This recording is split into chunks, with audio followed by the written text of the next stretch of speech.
My name is Sophia Allen, and the message that ended my family came on an ordinary Tuesday lunch break. The hum of the vending machine was louder than usual. My phone buzzed once Dad's name on the screen, and then the words that hollowed me out. "We're cutting all ties. Don't come around ever again." Before I could blink, my sister reacted with a heart. Just a heart, the kind people use for cute puppies, not disowning someone. I stared at it, then typed one line back, "I'll pull my name from all loans tomorrow." By midnight, the family chat was burning. I used to believe family meant safety. That belief carried me through years of cleaning up other people's messes, of turning panic into payment plans. My father ran a small construction business that was always one contract away from success. My mother, Helen, had a talent for turning guilt into currency. Soft voice, trembling hands. "We just need a little help, honey." And Derek, my older brother, was the golden one. Every bad choice came wrapped in a promise. Just until next month. I was the steady one, the problem solver, the human credit card. When I was 24, they asked me to co-sign a small business loan. "It's just paperwork," Dad said. "You won't even notice." I signed. Then came another loan for the truck, then the line of credit for home repairs. The word temporary became our family anthem. Over time, the debt under my name looked less like help and more like chains. Outside, people saw the Allens as close-knit.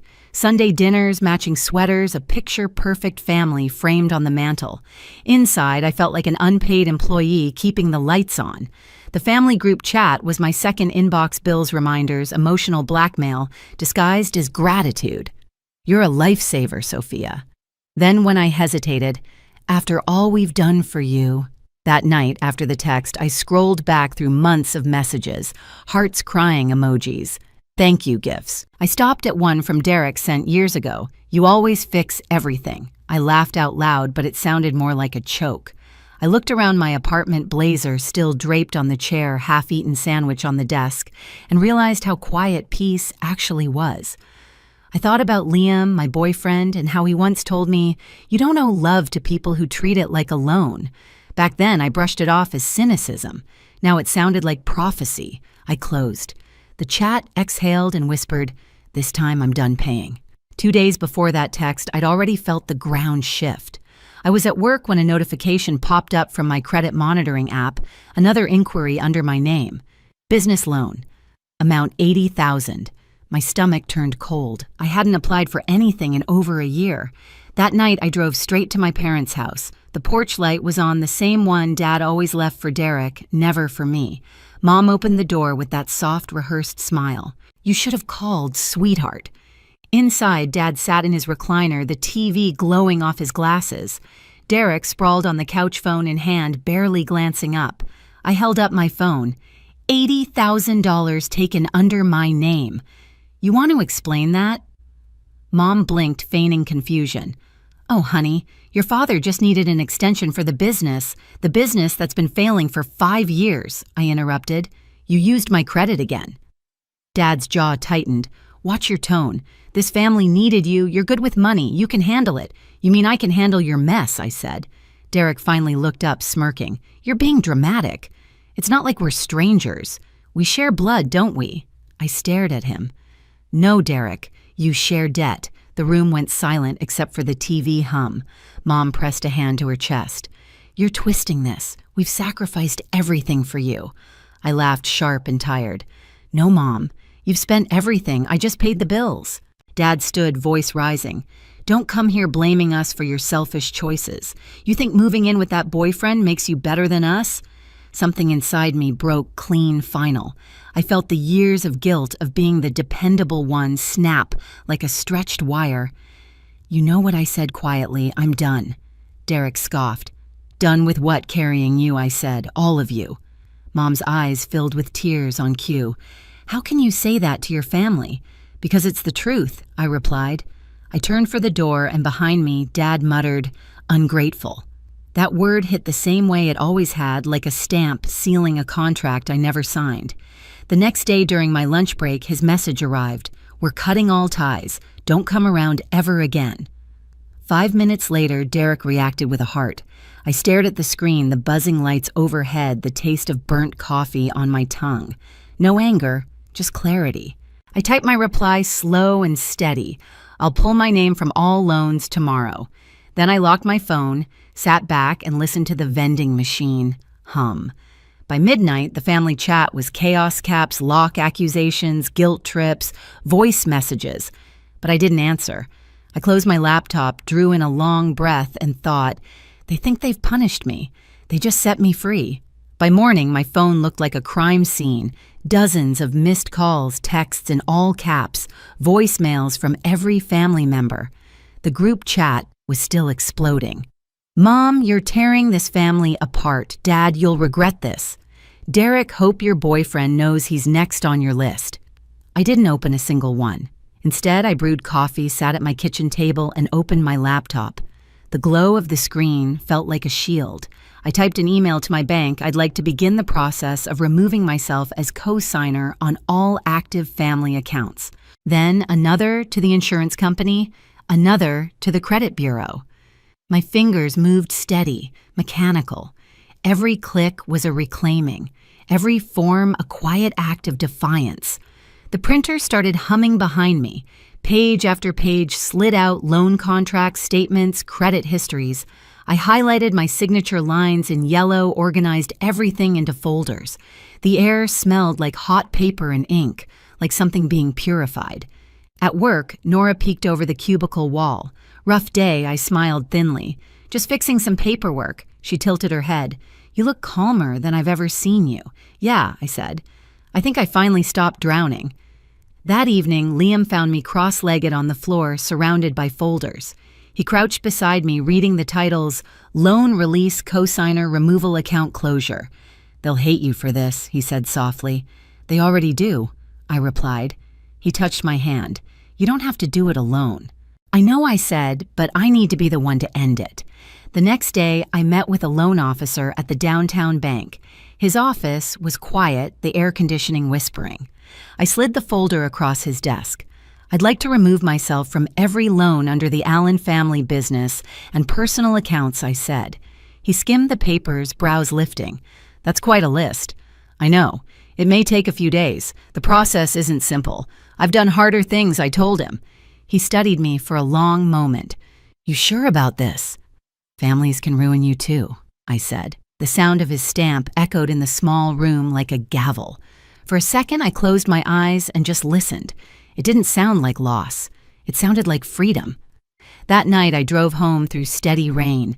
The windshield wipers kept rhythm with my pulse.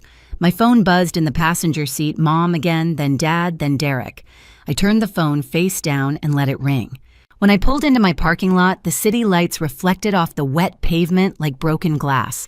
I sat there for a while, engine ticking, thinking about every version of myself that had said yes when she wanted to say no.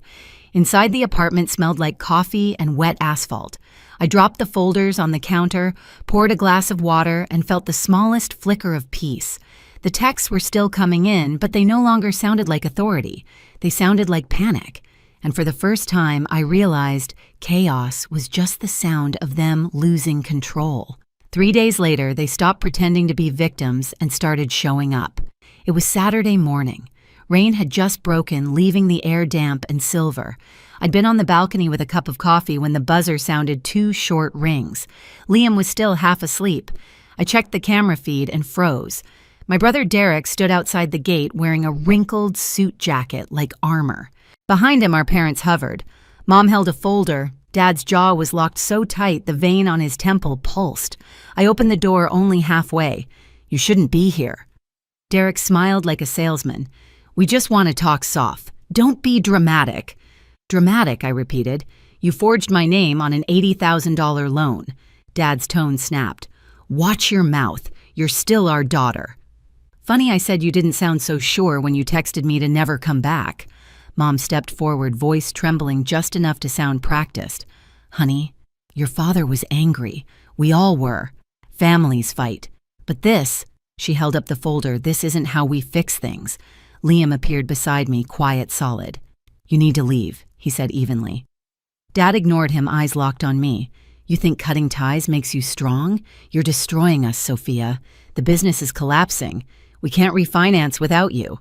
My chest tightened, but not from guilt, just from the weight of déjà vu. I'd heard these lines before word for word. Then maybe I said you should have learned to stand without my credit. Derek's calm facade cracked. You think you're better than us? Because you have a job. Because you date someone with money. Liam's voice stayed even. You're crossing a line. Stay out of this. Derek snapped. I turned fully toward him. You don't get to lecture me about lines. You crossed every one when you used me to keep your life afloat. He laughed ugly and desperate. Oh, please. You loved being the hero. Don't pretend you didn't enjoy the praise. That one landed. Because once he'd been right. Once I had loved being the dependable one, the one who fixed things. I'd built my worth around being needed. But that love had rotted into resentment. I looked him dead in the eye. You're right, Derek. I did like saving you. But heroes stop showing up when they realize the people they're saving are the villains. His smirk faltered. Mom inhaled sharply. Dad's voice came low, dangerous. This isn't over. You'll regret humiliating your family. I felt my pulse steady. The only thing I regret, I said, is not walking away sooner. Liam reached for my hand, and together we closed the door. The sound of it clicking shut felt heavier than any slam. Outside, someone pounded once, then silence. For hours, the house stayed quiet. Then the emails started. A message from my father's lawyer, potential breach of co-signer responsibility. Immediate contact requested. One from the business bank account frozen pending verification. And finally, from Derek. You've ruined everything. Are you happy now? I stared at the screen until the words blurred. Then I opened the folder of stamped papers, proof that I'd already been released from every obligation. My name was clean. The next morning, I walked into the same bank. The loan officer recognized me, nodded politely. Everything went through, he said. You're officially off the accounts. I smiled for the first time in weeks. Thank you. As I turned to leave, I caught my reflection in the glass door. Same blazer, same posture, but something different in my eyes. Stillness. Outside, the sky had cleared. I called a cab, but before it arrived, my phone buzzed again. Mom's voice message. Sophia, please. You don't understand what you're doing. We can't survive this. You're punishing us for mistakes we've already paid for. I hit play once more just to make sure I'd heard her right. Punishing them. They drained my credit, my savings, my sanity, and the moment I said no, I became the villain. It would have been funny if it didn't hurt so much. I forwarded the voicemail to my attorney, then blocked the number. That night, Liam cooked pasta. The apartment smelled like garlic and tomato. We ate in silence until he asked, "How does it feel?" I took a slow sip of wine, like breathing after years underwater. He smiled softly. "You look lighter." I wanted to believe that. But part of me still waited for the next blow, and it came sooner than I expected. The next afternoon, Nora from work messaged me, "Someone's waiting for you in the lobby." I stepped out of the elevator, heart hammering. Mom was there again, same folder, same trembling hands.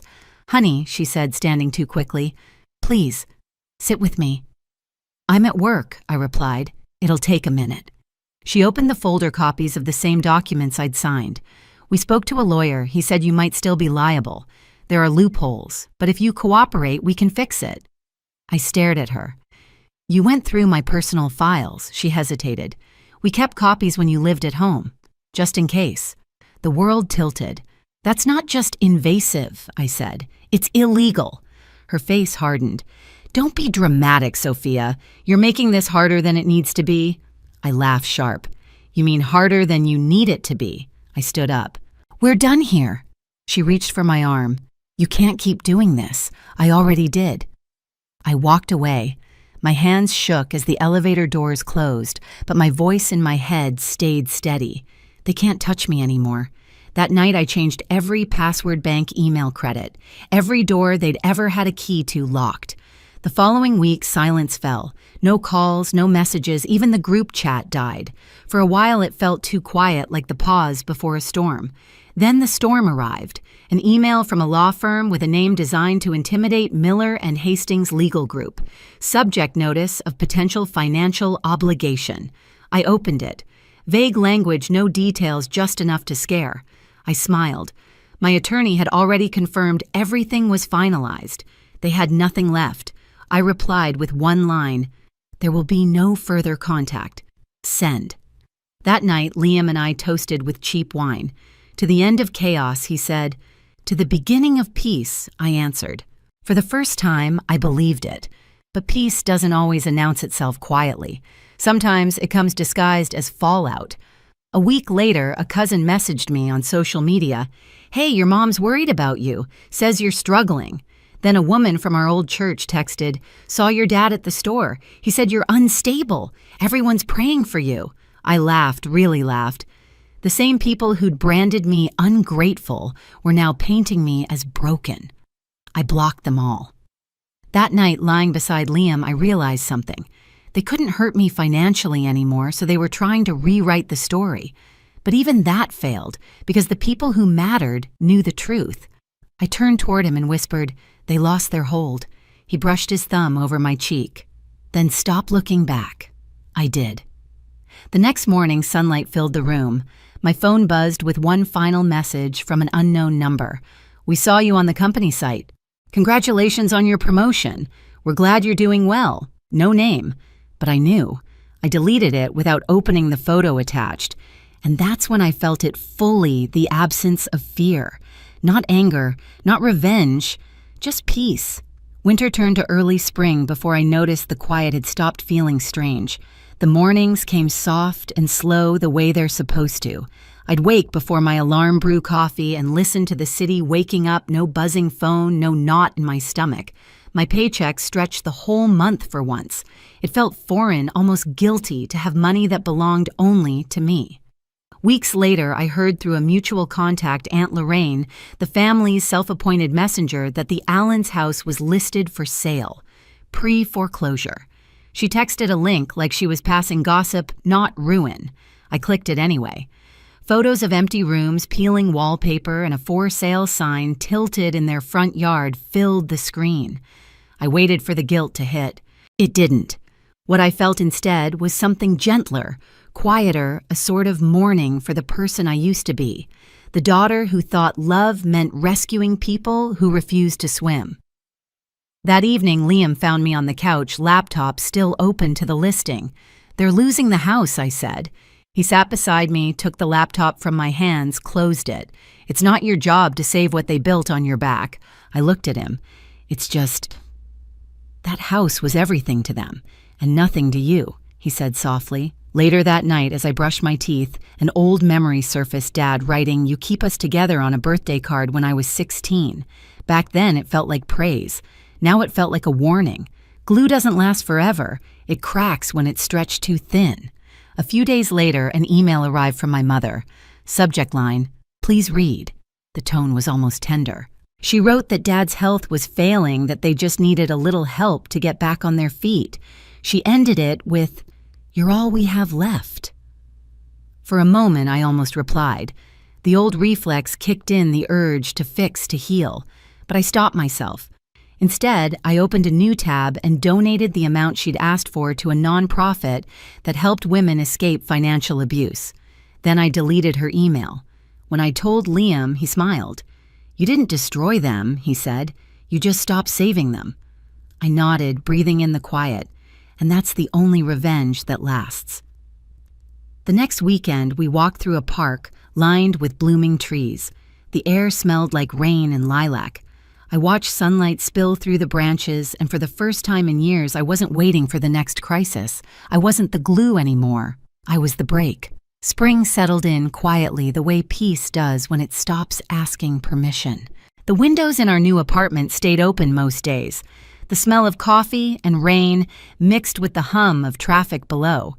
Liam cooked breakfast while I answered work emails from the balcony's sunlight on my hands. It wasn't extravagant, but it was hours paid for with no guilt attached. Sometimes I'd catch myself listening for the sound of my phone, expecting the old chime of crisis. It never came. And that silence, the one that used to scare me, had become proof that I'd finally broken the pattern. One night, as the city lights blinked like soft stars, Liam asked, "Do you ever miss them?" I thought for a long moment. I miss who I tried to be for them, but I don't miss them. He smiled. "Then you're free." I looked out at the skyline and whispered to myself, sometimes peace costs everything you thought was love, but it's worth it. If you've ever had to walk away from the people who kept you small just to feel whole again, you're not alone. Share your story below. And hit subscribe so you don't miss the next story that reminds you sometimes the quietest revenge is finally living well.